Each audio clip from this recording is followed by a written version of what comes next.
This is amazing, and I am late.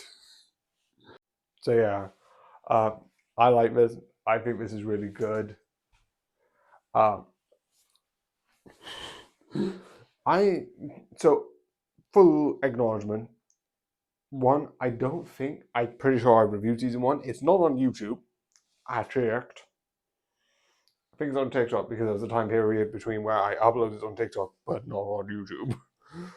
But I think this is really fun. It's really creative, and I just love the idea. And I actually know because I made this comparison before. Full transparency. One, I watched the original sort of them being like, here's the pilot. I was like, yes, I love this. I want to watch more. And then I waited for season one, which I was fine with. And then I watched season one, which I love. I love the characters and I love everything. And then you get season two. And with that, I love it even more. I like sort of like the Vox becoming the antagonists. I said this in The Seven Prince, which I would say comedy, bit more.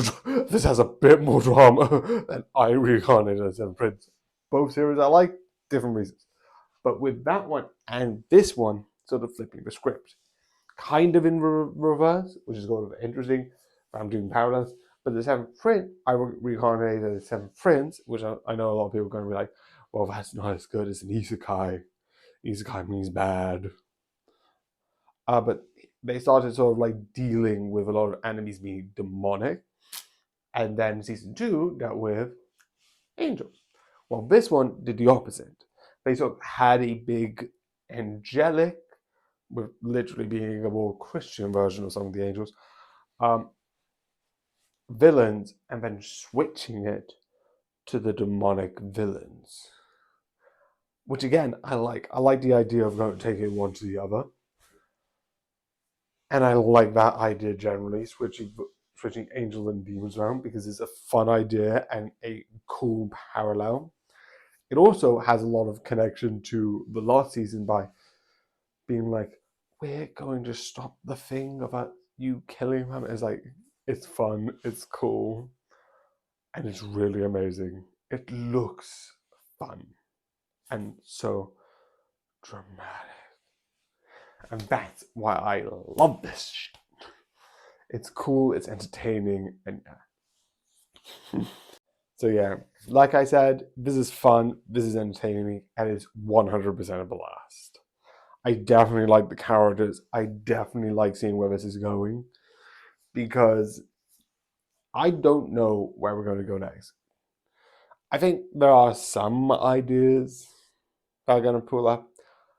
I am also going to go on a bit on a tangent, which is not my theory. So here's the thing. We have Adam, who's the big villain in the first one. Now, Vox doesn't die in this one. I don't know if he's going to get his body back fully, or that was like a digital version of his body because he had the big TV head, and maybe, but maybe you can like if you're technology, you can modify and like upgrade yourself. I don't know. But the one thing which I always speculate is maybe Adam's not dead because sort of in the first one, Serpentius went from basically being a demon to an angel, and it's fun. And because of that situation, my favorite song was made, and I love it. And I listen to it too much. Not as much as another song, but that's besides the point. But here's the main thing. If you can go from demon to angel, can you go from angel to demon? You kind of can, because two exists, but does it mean death? Does death mean arguments against? Adam was killed by an angelic weapon, meaning he doesn't exist, technically. But here's the thing. If Adam's blast, basically what kills Serpentius, was also angelic and wept. In sense, wouldn't he not exist? Yet he does exist because he's in season 2. You can say Adam exists in season 2, but that's an hallucination and not the same thing. So I don't think that counts. And I feel like saying, like, Adam exists, here's the hallucination, kind of dismiss my point that I'm trying to raise. So I feel like he can come back as a demon. Maybe. I don't know. I might be crazy. I might really be crazy. But yeah. Lego Master Season 1. Hopefully tomorrow not me pushing it back again. Oh, and yeah, I hope you enjoy, and good night.